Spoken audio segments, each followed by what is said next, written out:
La MT y su iniciativa cultural Libros sobre Ruedas colaboran con este espacio.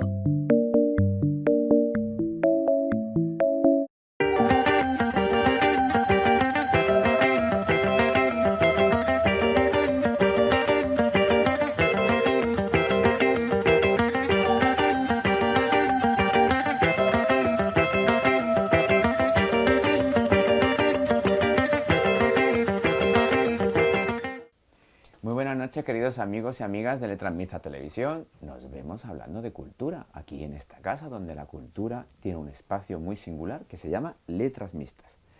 Bienvenido, Francisco Ayala, Paco Ayala. Muy buenas, querido amigo, querido poeta.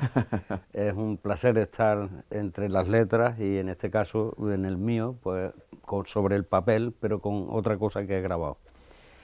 Vamos a ir viendo a lo largo de nuestra entrevista imágenes y capturas de tu página web donde encontraremos sobre todo grabados, que es tu especialidad artística, aunque yo creo, porque tengo la suerte de tenerte entre mis amigos, que eres una persona prolífica, que tienes ahí muy polifacético, tienes muchas creatividades, muchas cosas que se mezclan en tu cabeza. ¿Cómo casan en un grabado luego todo eso que fluye ahí dentro? Como un amigo, Pedro Pizarro, Buen amigo. me ha definido Común.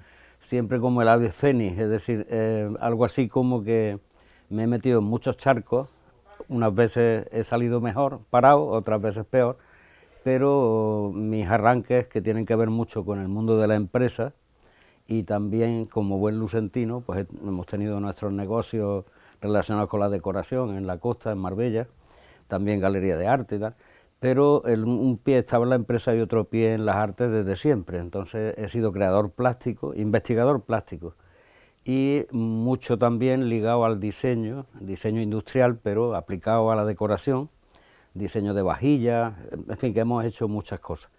Pero especialmente y sobre todo, yo he sido pintor desde que mi madre me parió, más dibujante casi que pintor, y con otro, como un amigo, José María Córdoba, no hace de esto, pero en fin, como 2 décadas, él me insistía en que descubriera el mundo del grabado, que a buen seguro iba a ser para mí una novedad y un atractivo y tal, y efectivamente lo fue. Cuando yo levanté la primera vez un papel en el tórculo después de prensado y vi la magia que se producía entre un trabajo en una plancha y la realidad gráfica de lo que veíamos en el papel, la verdad es que aquello me llegó a apresar de tal manera que es el lenguaje que como pintor he utilizado a partir de esa fecha. Hablamos del año 2000 más o menos. Qué bonitas las palabras que usan, ¿no? Son absolutamente atractivas, tórculo, magia. Claro. Todo eso está dentro de tu cabeza para ser pintor, grabados y sobre todo tener una, perdón por la palabra, una pata en la empresa y otra pata en la creatividad. Esto es muy difícil de conjugar. ¿Cómo se hace eso? Muy difícil.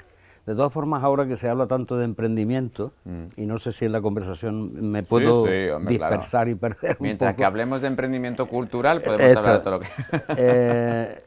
En la creación, tanto la tuya como la mía, la de Sí. cualquier creador, sea músico también, con la realidad, si lo elevamos a la realidad del comer todos los días, entonces ya ahí entramos en otros territorios. En otros territorios, muy Es complicados, decir, claro, sí, para la se puede ser creatividad, sí. un genio en el estudio, y podemos, pero luego después hay que comer todos los días y a ser posible comer decentemente.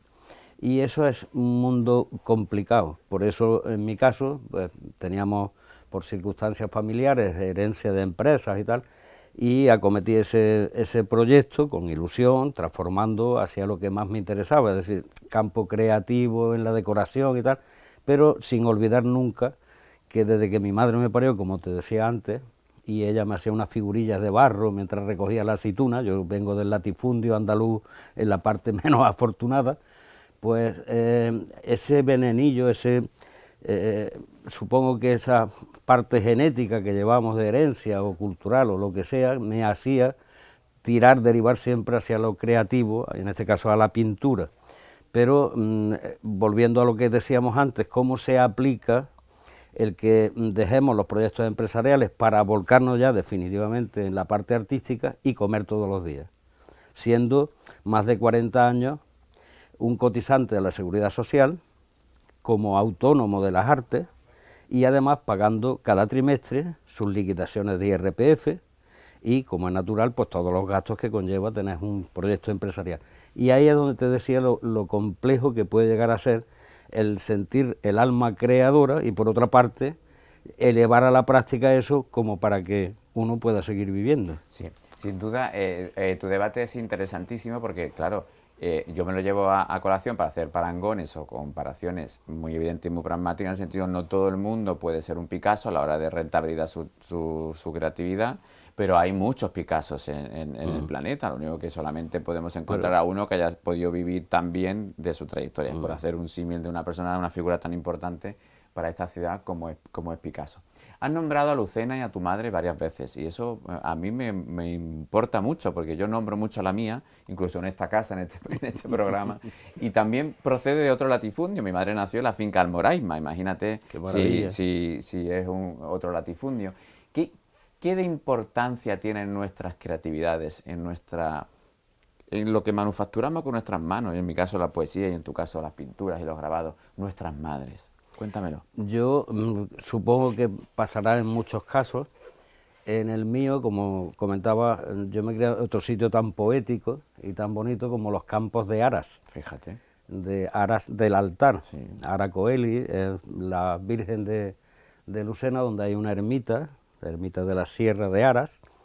Coelis, perdóname la petulancia, del latín cielo. Claro, ¿verdad? Altar del cielo. Exactamente. Pues esto, en el aquí altar del cielo... Estamos entre eruditos, hay que presumir del latín. Lo que pasa es que esto me lo aprendí muy bien porque el cura que nos daba religión, pertenecemos a un tiempo en el que... Yo no enseñé, a mí no me enseñó ningún cura, yo es que mis cosas que yo estudio. Se empeñaba en que supiéramos que era altar del cielo. Pues lo de altar del cielo está en la ermita, claro, está arriba, pero yo estaba a las faldas, o sea que vivíamos en la parte baja del altar. Pero un sitio maravilloso, como digo, de latifundio, de una edad media pura y dura. Mis abuelos eran económicamente endeblitos, pero tenían como lo de la autosuficiencia más o menos resuelto. Y ahí nos fuimos a vivir. Entonces, claro, nuestra relación con el mundo era cero. Es decir, mis regalos de Reyes eran Mari Reyes, que fue una cabrita que me regaló mi abuelo para los Reyes, o que Domingo el Sillero, un hombre que venía a arreglar las sillas y algún mueble que se estropeaba, venía el hombre con su burra, pues venía y él me decía, te voy a hacer esta vez un coche con las ruedas de queso, y era pues unas varetas de olivo que con unas cositas de maíz y tal, pues me construía allí. Entonces todo ese mundo, quien en realidad yo creo que vuelvo a lo de las madres, sí. Mi madre fue una mujer que casi no llegó a leer y escribir, pero fue de las personas más modernas de mente y con unas capacidades creativas maravillosas, de tal manera que cuando nosotros nos íbamos a recoger, la familia iba a recoger aceitunas, a recoger la aceituna.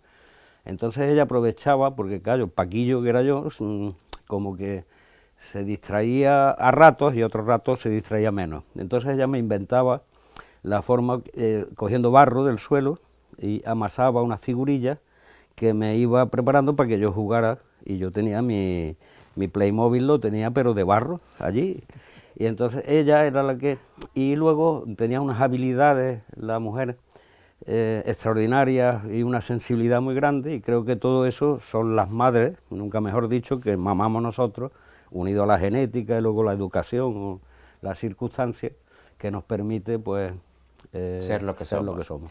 Y sin duda para bien.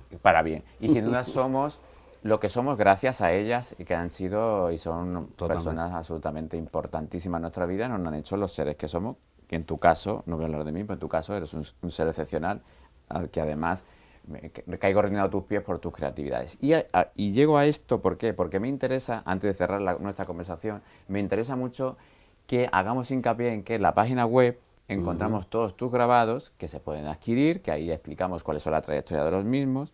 Cuéntanos un poco, ¿qué tipo de grabados hay, qué modalidades, cómo puede la gente bucear en esa web? Cuéntanos. Pues mira, la web, que es resumen de un trabajo de 120 planchas, complejo, un trabajo, lo que hace es que he intentado recoger un poco el lenguaje o el pragmatismo o la práctica del grabado del siglo XIX, siglo XVIII, que lo que pretendía era socializar el arte a través de la reproducción de obras de arte que estaban o bien en casas de gente muy adinerada, nobles, la realeza o la iglesia. Hubo un momento en el que el grabado sirvió como forma de propagación de las artes para que gente de menos poder adquisitivo pudieran tener en su casa una obra de arte, entonces se reproducían a los clásicos. Tomando esa misma idea, lo que he hecho es, a lo largo de estos últimos años, ir trabajando sobre cómo veo yo la obra o de Velázquez o de Rafael o también de Matisse, en un compendio que arranca desde los primitivos hasta el siglo XX-XXI. Pues también hay cosas dedicadas a Jackson Pollock o a Haring, en fin, en un concepto, en una idea de acercar las artes para que todo el mundo, en una economía más elemental, pueda tener una, creo que buena representación de esas artes en otras de las artes que son las artes aplicadas, en este caso el grabado al agua fuerte. Muy bien. Y ahí en esa web podemos encontrar todos estos productos y todas estas reconducciones de arte tan puro llevado a un grabado reproducido por ti. A unos precios muy asequibles, como estábamos diciendo, por esa idea que yo, si hay algo que me encanta es la socialización de la cultura, bueno, en este caso la del arte. Creo que ofrecemos un trabajo que está muy bien y que sirve para que, como estamos diciendo, cualquier persona tenga acceso a una obrita que se puede marcar y colgar, y que creo que humildemente me parece que representa muy bien, o por lo menos hay una interpretación creo que aceptable de lo que es el arte a través del tiempo. Paco, ha sido un placer tenerte aquí en mi casa, en mis letras mixtas, en nuestras letras mixtas. Ha sido un verdadero placer. Muchísimas gracias. Mucho éxito con tu web, con tus grabados. Nos seguiremos viendo y compartiendo momentos de cultura y creatividad. Ha sido un placer. Amigos, amigas, nos vemos muy pronto, como cada semana, hablando de cultura y demás cosas que nos enriquezcan, pero siempre con un poquito de cultura de por medio. Un fuerte abrazo y hasta siempre.